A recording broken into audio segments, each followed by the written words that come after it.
Hi hello నమస్తే welcome back to my channel. నేను మీ శ్రావణి.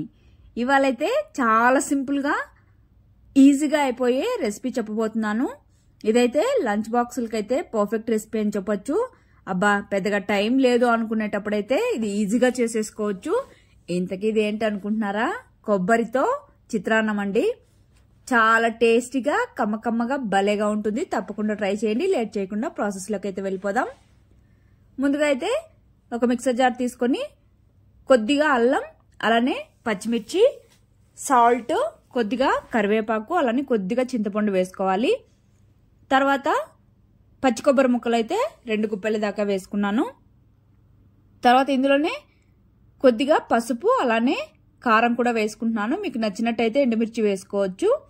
అలానే కొద్దిగా బెల్లం వేసుకొని ఈ విధంగా మెత్తగా మిక్సీ పట్టేసుకోవాలి.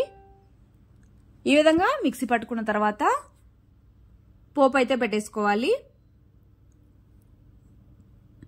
స్టవ్ మీద కడాయి పెట్టేసుకొని కాస్త హీట్ ఎక్కిన తర్వాత ఆయిల్ అయితే వేసుకోవాలి. ఆయిల్ కూడా వేడెక్కిన తర్వాత ఇందులోకి కొద్దిగా ఆవాలు, అలానే జీలకర్ర వేసుకొని చిటపట్లాడనివ్వాలి. చిటపట్లాడాక కొద్దిగా కరివేపాకును కూడా వేసేసుకొని చిటపట్లాడనివ్వాలి. తర్వాత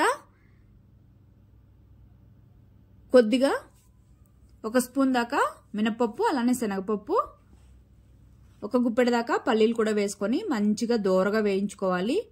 మొత్తం ఈ చిత్రాన్నం మొత్తం మనం ఇప్పుడు వేసుకున్న పోపే అండి ఇంపార్టెంట్. మంచిగా మంటను లో ఫ్లేమ్లో పెట్టుకొని ఈ విధంగా అయితే ఫ్రై చేసేసుకోవాలి. అప్పుడే క్రిస్పీగా మధ్య మధ్యలో పంట కింద పడుతూ ఉంటే భలే టేస్టీగా ఉంటాయి కరకరలాడుతూ. రైస్లో అయితే ఈ విధంగా ఫ్రై అయ్యాక మనం మిక్సీ పట్టుకున్న కొబ్బరి పేస్ట్ని కూడా వేసేసుకొని 1-2 నిమిషాల పాటు మిక్స్ చేసేసుకుంటే సరిపోతుంది. మరి ఎక్కువ ఫ్రై అయిందంటే టేస్ట్ చేంజ్ అయిపోతుంది. 1-2 నిమిషాల పాటు మొత్తం కలిసేలాగా మిక్స్ చేసేసుకొని స్టవ్ ఆపేసుకొని మనం వండుకున్న రైస్ని అయితే వేసేసుకోవాలి. ఇక్కడ మనం రైస్ అనేది పొడి పొడిగా వండుకున్నామంటే ఈ ముద్దగా ఉన్న కొబ్బరికి పర్ఫెక్ట్గా అయితే సరిపోతుంది. ఈ విధంగా పొడి పొడిగా ఉన్న రైస్ని వేసుకున్న తర్వాత ముందుగా అయితే వేడిగా ఉంది కాబట్టి గరిటెతో మిక్స్ చేసేసుకోవాలి. వేడిగా లేనట్లయితే చేత్తో అయితే మంచిగా మిక్స్ అవుతుంది రైస్ అనేది. ఈ విధంగా మొత్తం మిక్స్ చేసుకున్న తర్వాత కొద్దిగా కొత్తిమీరను వేసేసుకొని మళ్ళీ ఒకసారి మిక్స్ చేసేసుకొని సర్వ్ చేసేసుకోవడమే. వేడి వేడిగా తింటే అదిరిపోద్ది అసలు. దీనికి సైడ్ డిష్గా అయితే అప్పడం ఉంటే సరిపోతుంది. చాలా టేస్టీగా కమ్మకమ్మగా భలేగా ఉంటుంది. ఏం లేకపోయినా కూడా తినేయచ్చు. లంచ్ బాక్సులు కూడా చాలా ఈజీగా చేసేసుకోవచ్చు.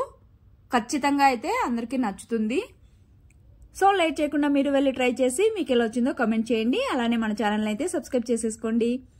Thank you for watching. Bye, take care.